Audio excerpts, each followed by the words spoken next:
Greetings, Moon Princess here with another video for you. I am currently in my boyfriend's storage room. It was the quietest place I could find with like no echo.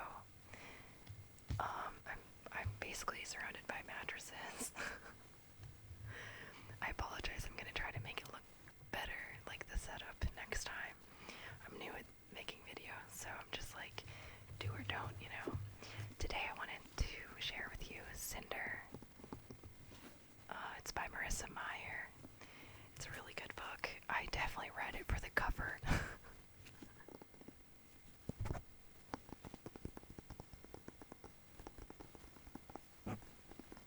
It is YA literature, but I think it's still pretty awesome.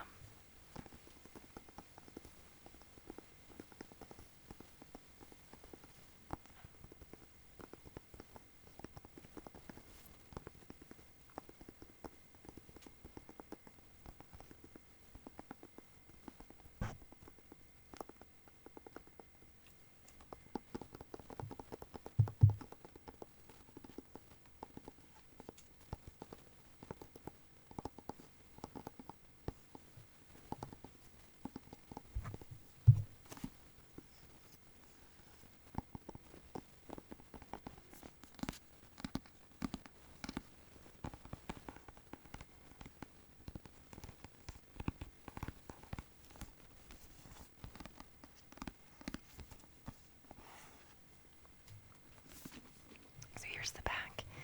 Even in the future, the story begins with once upon a time.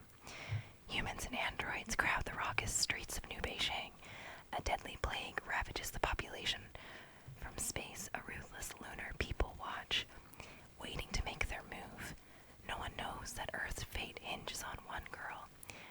16-year-old Cinder, a gifted mechanic, is a cyborg. She's a second-class citizen with a mysterious past and is reviled by her stepmother, but when her life becomes intertwined with the handsome Prince Kai's, she suddenly finds herself at the center of an intergalactic struggle and a forbidden attraction, caught between duty and freedom, loyalty and betrayal. She must uncover secrets about her past in order to protect her world's future, because there is something unusual about Cinder, something that others would kill for.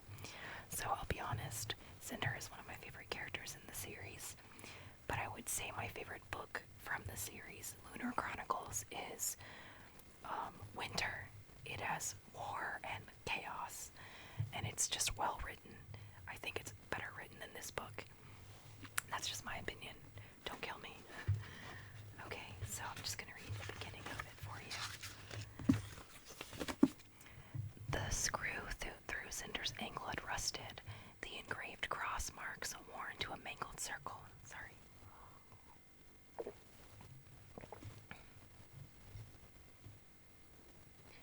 Her knuckles ached from forcing the screwdriver into the joint. As she struggled to loosen the screw, one gritting twist after another. By the time it was extracted far enough for her to wrench free with her prosthetic steel hand, the hairline threads had been stripped clean, tossing the screwdriver onto the table. Cinder gripped her heel and yanked the foot from its socket. A spark singed singed her fingertips, and she jerked away, leaving the foot to dangle from a tangle of red and yellow wires. She slumped back with a relieved groan. A sense of release hovered at the end of those wires. Freedom. Having loathed the too small foot for 4 years, she swore to never put the piece of junk back on again.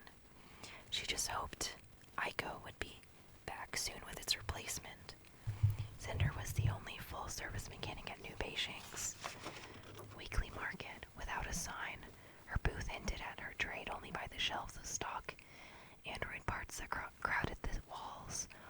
It was squeezed into a shady cove between a used net screen dealer and a silk merchant, both of whom frequently complained about the tangy smell of metal and grease that came from Cinder's booth. Sorry. Even though it was usually disguised by the aroma of honey buns from the bakery across the square, Cinder knew they really just didn't like being next to her. A stained tablecloth divided Cinder from browsers as they shuffled past, The square was filled with showstoppers and hawkers, children and noise, the bellows of men as they bargained with robotic shopkeepers, trying to talk the computers down from their desired profit margins. The hum of ID scanners and monotone voice receipts as money changed accounts, the net screens that covered every building and filled the air with the chatter of advertisements, news reports, gossip. Cinder's auditory interface dulled the noise to a static thrumming, but today, one melody lingered above the rest that she couldn't drown out. A ring of children were standing just outside her booth, drilling ashes, ashes, we all fall down, and then laughing hysterically as they collapsed to the pavement. Then a smile tugged at Cinder's lips, not so much at the nursery rhyme, a phantom song about pestilence and death that had regained popularity in the past decade. The song itself made her squeamish, but she did love the glares from passerby as the giggling children fell over in their paths. The inconvenience of having to swarm around the writhing bodies stirred grumbles from the shoppers, and Cinder adored the children for it. Soon Tao, soon Tao. Cinder's amusement wilted. She spotted Chang Sacha, the baker, pushing through the crowd in her flour-coated apron. Soon Tao, come here. I told you not to play so close, too. Sacha met Cinder's gaze, nodded her lips, and then grabbed her son by the arm and spun away. The boy whined, dragging his feet as Sacha ordered him to stay closer to their booth. Cinder wrinkled her nose at the baker's retreating back. The remaining children fled into the crowd, taking their bright laughter with them. It's not like wires are contagious, Cinder muttered to her empty booth. With a spine-popping stretch, she pulled her dirty fingers through her hair, combing it up into a messy tail, then grabbed her blackened work gloves.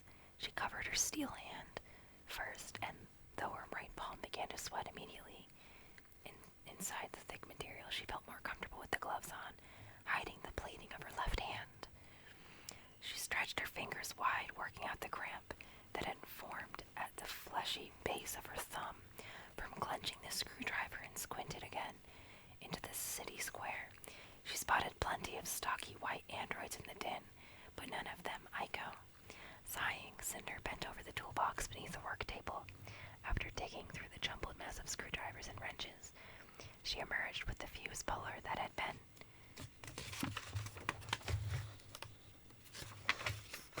long buried at the bottom. One by one, she disconnected the wires that still linked her foot and ankle, each spurting a tiny spark. She couldn't feel them through the gloves, but her retina display helpfully informed her, with blinking red text, that she was losing connection to the limb. With a yank of the last wire, her foot clattered to the concrete. The difference was instant. For once in her life, she felt weightless. She made room for the discarded foot on the table, setting it up like a shrine amid the wrenches and lug nuts, before hunkering over her ankle again and cleaning the grime from the socket with an old rag. Thud.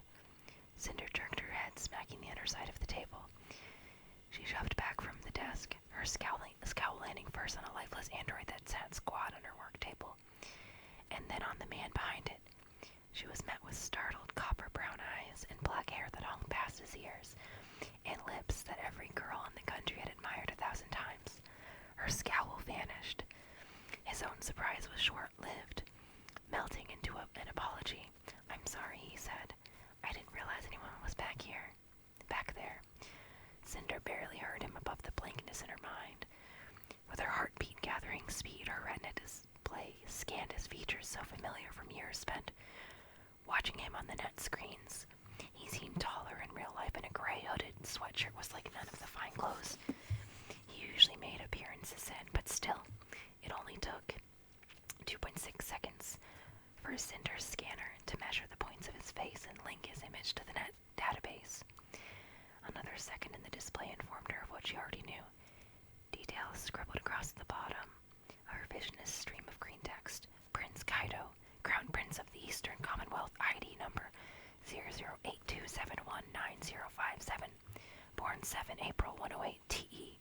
FF 88,987 media hits. Reverse Cron posted 14 August 126 TE.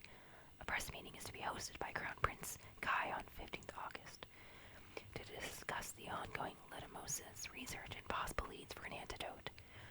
Cinder launched up from her chair, nearly toppling over when she forgot about her missing limb. Steadying herself with both hands on the table, she managed an awkward bow. The retina display sank out of sight. "Your Highness," she stammered, head lowered, glad that he couldn't see her empty ankle behind the tablecloth. The prince flinched and cast a glance over his shoulder, revanching toward her. Maybe, he pulled his fingers across his lips. "Shh, on the Highness stuff."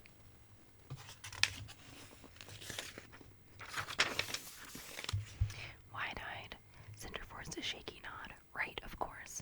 How can I? Are you?" She swallowed the words, sticking like bean paste to her tongue. "I'm looking for a Lynn, Cinder," said the prince. "Is he around?"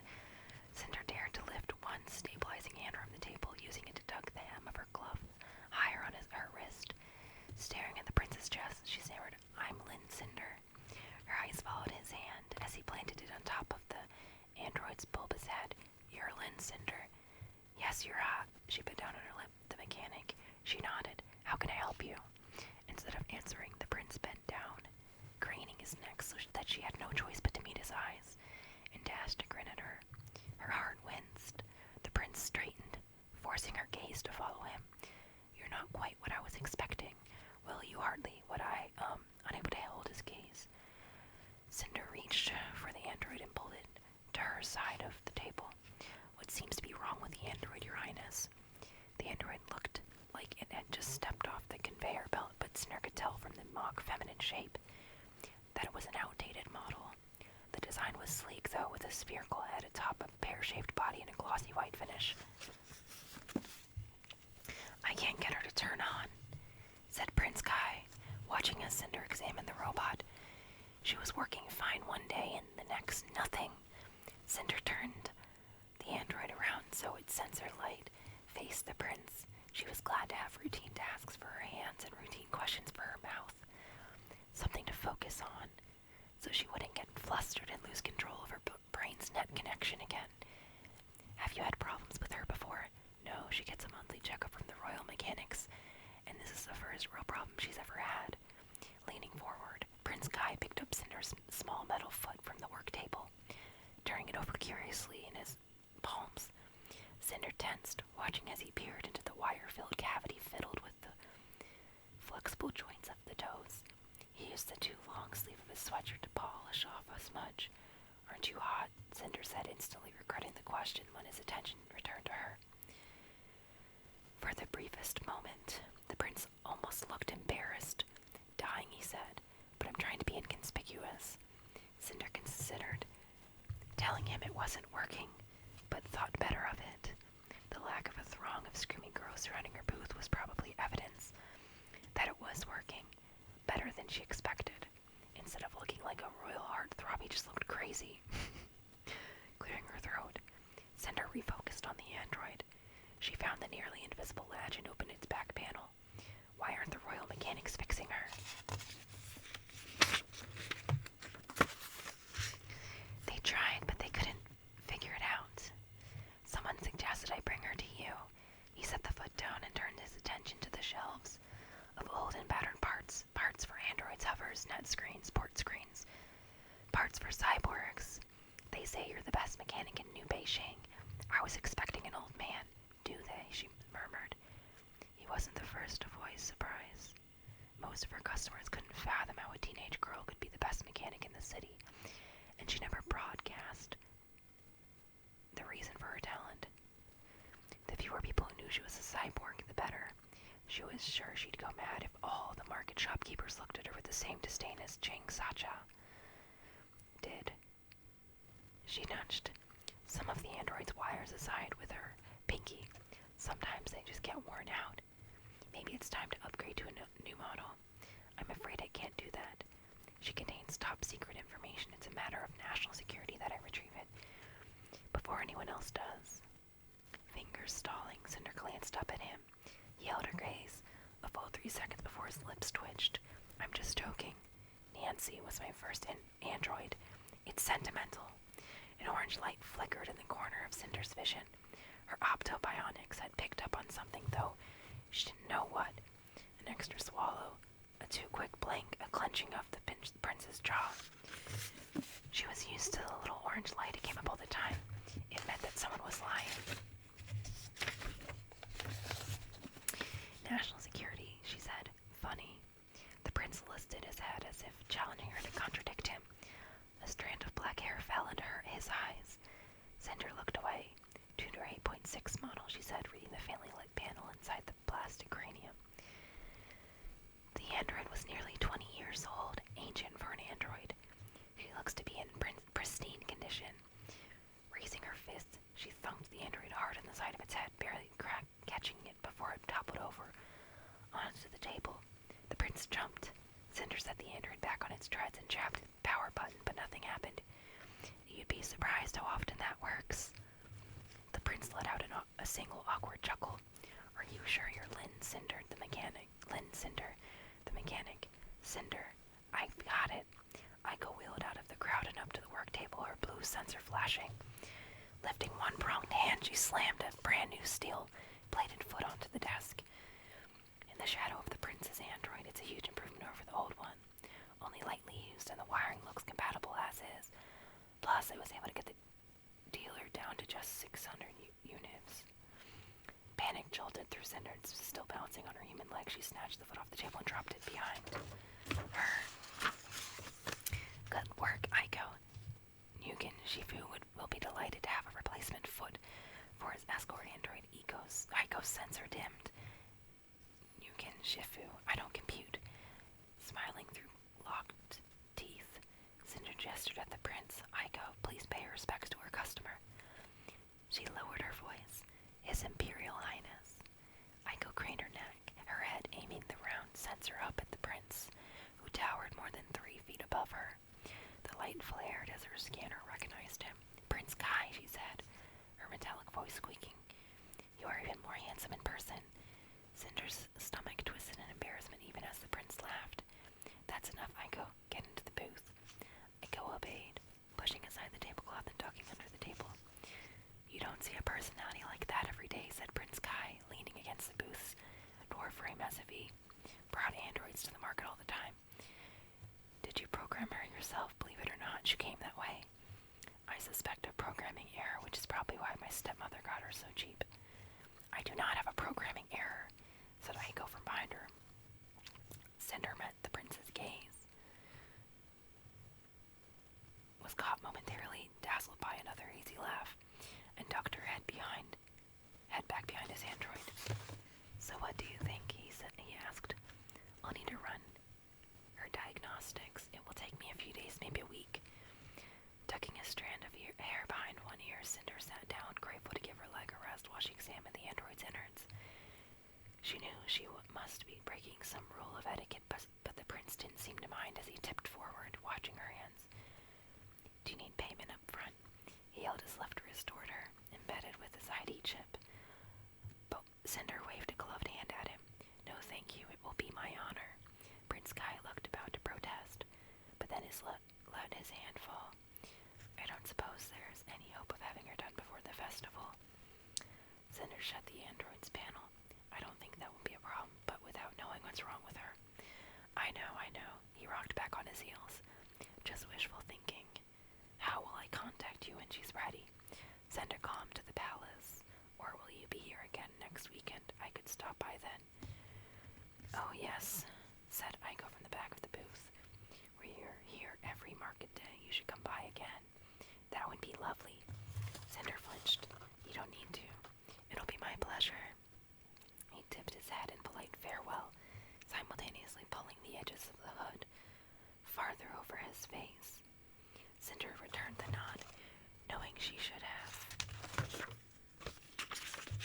stood and bowed, but not daring to test her balance a second time. She waited until his shadow had disappeared from the tabletop before surveying the square. The prince's presence among the harried crowd seemed to have gone unnoticed. Cinder let her muscles relax. Aiko rolled to her side, clasping her metal grippers over her chest. Prince Kai, check my fan. I think I'm overheating. Cinder bent over and picked up her replacement foot, dusting it off on her cargo pants. She checked the plating, glad that she hadn't dented it. Can you imagine Peony's expression when she hears about this? Said Aiko. imagined a lot of high-pitched squealing. Cinder allowed one more wary scan of the ground before the first tickle of giddiness stirred inside her. She couldn't wait to tell Peony, the prince himself. An abrupt laugh escaped her. It was uncanny. It was unbelievable. It was, oh dear. Cinder's smile fell. What? Ika pointed at her forehead with a pronged finger. You have a grease splotch. Cinder jerked back and scrubbed her brow. You're kidding. I'm sure he hardly noticed. Cinder dropped her hand. What does it matter? Come on. Help me put this on before any other royalty stops by. She propped her ankle on the opposite knee and began connecting the color-coordinated wires, wondering if the prince had been fooled. Fits like a glove, doesn't it? Iko said, holding a handful of screws while Cinder twisted them into the pre-drilled holes. It's very nice, Iko, thank you. I just hope Audrey doesn't notice. She'd murder me if she knew I'd spent 600 units on a foot. She tightened the last screw and stretched out her leg, rolling her ankle forward back, wiggling the toes. It was a little stiff, and the nerve sensors would need a few days to harmonize with the updated wiring. But at least she wouldn't have to limp around off-kilter anymore. It's perfect, she said, pulling on her boot. She spotted her old foot in Iko's pincers. You can throw that piece of junk away. A scream filled Cinder's ear. She flinched the sound, peeking in her audio interface, and turned toward it. The market silenced. The children who had switched to a game of hide-and-seek among the clustered booths crept out from behind their hiding spots. The scream had come from the baker, Chang Sacha. Baffled, Cinder stood and climbed on top of her chair to peer over the crowd. She spotted Sacha in her booth, behind the glass case of sweetbreads and pork buns, gawking at her outstretched hands. Cinder clammed a hand over her nose at the same moment. Realization skittered through the rest of the square. The plague! Someone yelled. She has the plague! The street filled with panic, and mothers scooped up their children, masking their faces with desperate hands as they scrambled to get away from Sacha's booth. Shopkeepers slammed shut their rolling doors. Sundo screamed and rushed toward his mother, but she held her hands out to him. No, stay back. A neighboring shopkeeper grabbed the boy, tucking the child under his arm as he ran. Sacha yelled something after him, but the words were lost in the uproar. Cinder's stomach churned. They couldn't run, or Iko would be trampled in the chaos. Holding her breath, she reached for the cord at the booth's corner and yanked the metal door down its rail. Darkness cloaked them but for a single shard of daylight along the ground. The heat rose up from the concrete floor, stifling in the cramped space. Cinder, said Iko, worry in her robotic voice. She brightened her sensor, washing the booth in blue light. Don't worry, Cinder said, hopping down from the chair and grabbing the grease-covered rag from the table. The screams were already fading, transforming the booth into its own empty universe. She's all the way across the square. We are fine here. But she slipped back toward the wall of shelves anyway, crouched down and covered her nose and mouth with the rag. There they waited, Cinder breathing as shallowly as possible until they heard the sirens of the emergency hover come and take Sacha away. Alright, and that ends chapter 1. Thanks for listening.